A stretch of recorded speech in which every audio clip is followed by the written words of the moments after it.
ମହାଭାରତର କୁଚକ୍ରୀ ଯାଦୁକର କିଏ? କାହା ଇଙ୍ଗିତରେ ମହାଭାରତ ଯୁଦ୍ଧର ସୂତ୍ରପାତ ହୋଇଥିଲା? କୌରବ କୁଳର ବିନାଶ କାହାର ଲକ୍ଷ୍ୟ ଥିଲା? ଶ୍ରୀ ଗୁରୁ ଶିକ୍ଷା ଚ୍ୟାନେଲକୁ ଆପଣମାନଙ୍କୁ ସ୍ୱାଗତ। କାହିଁକି ହସ୍ତିନା ରାଜ ଦରବାରରେ ପୋଷା ଖେଳର ଆୟୋଜନ ହୋଇଥିଲା? କାହାର ଅସ୍ଥିରେ ପୋଷା କାଠି ନିର୍ମାଣ କରାଯାଇଥିଲା? କିଏ ଥିଲା ପୋଷା ଦାନର ବାଜିକର? ଅନେକ ପ୍ରଶ୍ନ, ଗୋଟିଏ ଉତ୍ତର। ଗାନ୍ଧାରୀଙ୍କ ଭାଇ କୌରବ ମାନଙ୍କର ମାମୁଁ ଶକୁନି ତାର ବାବାଙ୍କ ମୃତଦେହ ଛୁଇଁ ଶପଥ କରିଥିଲା, ମୁଁ ଶକୁନି ମୋ ବାବାଙ୍କ ଅସ୍ଥିରେ ପୋଷା କାଠି ତିଆରି କରି କୌରବ କୁଳକୁ ବିନାଶ କରିବି। କାହିଁକି ମାମୁଁ ଶକୁନି କୌରବ ମାନଙ୍କର ବିନାଶ ଚାହିଁଥିଲା? ଏହି କାହାଣୀ ହସ୍ତିନା ରାଜ ଦରବାରରୁ ଆରମ୍ଭ ହୋଇଥିଲା।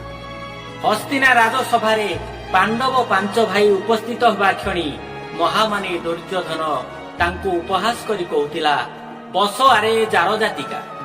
ଏହି କଥା ପାଣ୍ଡବମାନେ ଦୁଃଖ ପ୍ରକାଶ କରି ଶ୍ରୀକୃଷ୍ଣଙ୍କୁ କହିଲେ। ଶ୍ରୀକୃଷ୍ଣ ସ୍ମିତ ହସି ପାଣ୍ଡବମାନଙ୍କୁ କହିଲେ, ତୁମକୁ ଦୁର୍ଯ୍ୟୋଧନ ଯେଉଁ ସମୟରେ କହିବ ବସ ଆରେ ଜାର ଜାତିକା, ତୁମେ ତାକୁ ସମ୍ବୋଧନ କରି କହିବ ପଶୁ ଚୁରେ ଗୋଲୋକ ସୁତ। ଶ୍ରୀକୃଷ୍ଣଙ୍କର ଏହି ଶିକ୍ଷାକୁ ଗ୍ରହଣ କରି ପାଣ୍ଡବମାନେ ହସ୍ତିନା ଦରବାରରେ ପ୍ରକାଶ କରିଥିଲେ। ଦୁର୍ଯ୍ୟୋଧନ ପାଣ୍ଡବମାନଙ୍କ ଠାରୁ ଗୋଲୋକ ସୁତର ସମ୍ବୋଧନ ଶୁଣି ମନେ ମନେ ଖୁବ୍ ରାଗିଗଲେ। ମା ଗାନ୍ଧାରୀଙ୍କୁ ଯାଇ ଗୋଲୋକ ସୁତର କାରଣ ପଚାରିଲେ। ଗାନ୍ଧାରୀ ପୁତ୍ର ଦୁର୍ଯ୍ୟୋଧନଙ୍କ ଆଗରେ ସତ ଲୁଚାଇ ପାରିଲେ ନାହିଁ। ଗାନ୍ଧାରୀ କହିଲେ, ପୁତ୍ର ଏ କଥାରେ ତୋର କ୍ରୋଧିତ ହେବାର ଉଚିତ ନୁହେଁ। ଯାହା ସତ ତାହା ବାସ୍ତବ। ମୋ ବାବା ଗାନ୍ଧାର ନରେଶ ଗାନ୍ଧାରୀକୁ ଉଆଁସି ଦୋଷରୁ ମୁକ୍ତ କରିବା ପାଇଁ ସାହାଡା ଗଛକୁ ପ୍ରଥମେ ବିବାହ ଦେଇଥିଲେ। ମାଙ୍କ ଠାରୁ ଏହି କଥା ଶୁଣି ଦୁର୍ଯ୍ୟୋଧନ ମନେ ମନେ କ୍ରୋଧିତ ହୋଇ ଉପାୟ ସ୍ଥିର କଲେ। ସମଗ୍ର ହସ୍ତିନାବାସୀ ତଥା ଗାନ୍ଧାରୀ ଧୃତରାଷ୍ଟ୍ରଙ୍କ ଅଗୋଚରରେ ମାମୁଁ ଘର ସମସ୍ତ ସଦସ୍ୟଙ୍କୁ ବନ୍ଦୀ କରି ଏକ ଗୁପ୍ତ କୋଠରୀରେ ନିର୍ବାସନ ଦଣ୍ଡ ଭୋଗିବାକୁ ଛାଡ଼ିଦେଲେ। ଏହି ଗୁପ୍ତ କୋଠରୀର ରହସ୍ୟ ଦୁର୍ଯ୍ୟୋଧନ କାହାକୁ କହୁନଥିଲେ। ଏହି ଗୁପ୍ତ କୋଠରୀରେ ଗାନ୍ଧାର ନରେଶ ଏବଂ ତାଙ୍କ ପରିବାର ଭୋକ ଉପାସରେ ଛଟପଟ ହେଲେ। ଅହଙ୍କାରୀ ଦୁର୍ଯ୍ୟୋଧନ ଗୁପ୍ତ କୋଠରୀରେ ବନ୍ଦୀ ଥିବା ମାମୁଁ ଘର ପରିବାରଙ୍କ ପାଇଁ ଜଣେ ମାତ୍ର ଖାଇବା ପରି ଖାଦ୍ୟ ପଠାଉଥିଲେ। ଗାନ୍ଧାର ନରେଶ ଏବଂ ତାଙ୍କର ସମସ୍ତ ପରିବାର ନିଷ୍ପତ୍ତି ନେଲେ, ଏହି ଖାଦ୍ୟ ପୁତ୍ର ଶକୁନିଙ୍କୁ ଖାଇବାକୁ ଦିଆଯାଉ, ସେ ବଞ୍ଚି ରହୁ।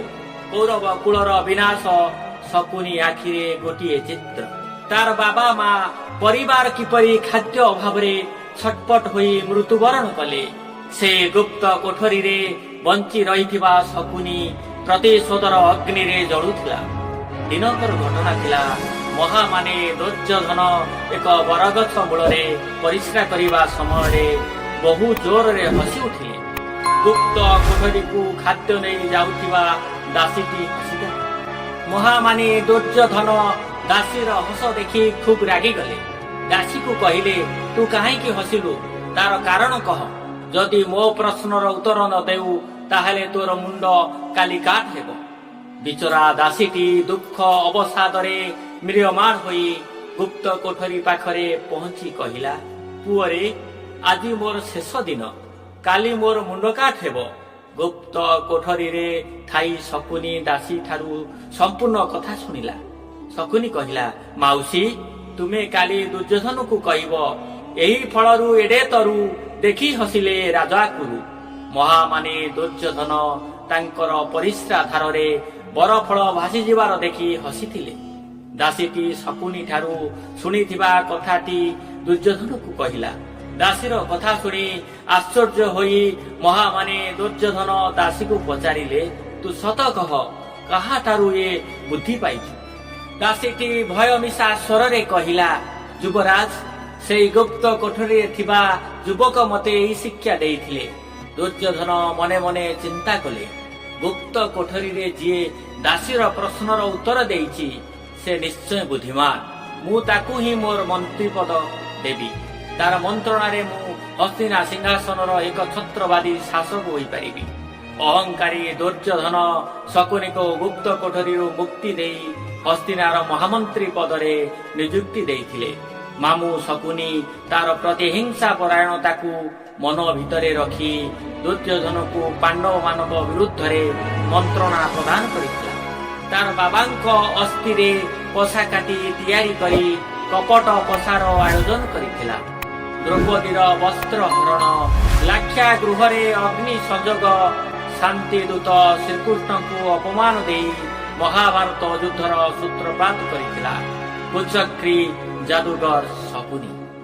ଏହି ଭିଡିଓଟିକୁ ରଖିବା ପୂର୍ବରୁ ଆପଣମାନଙ୍କୁ ବିନମ୍ର ଅନୁରୋଧ କରୁଛି, ମୋ ଚ୍ୟାନେଲକୁ ସବସ୍କ୍ରାଇବ୍, ଲାଇକ୍, ସେୟାର କରନ୍ତୁ। ରହୁଛି। ଜୟ ଜଗନ୍ନାଥ।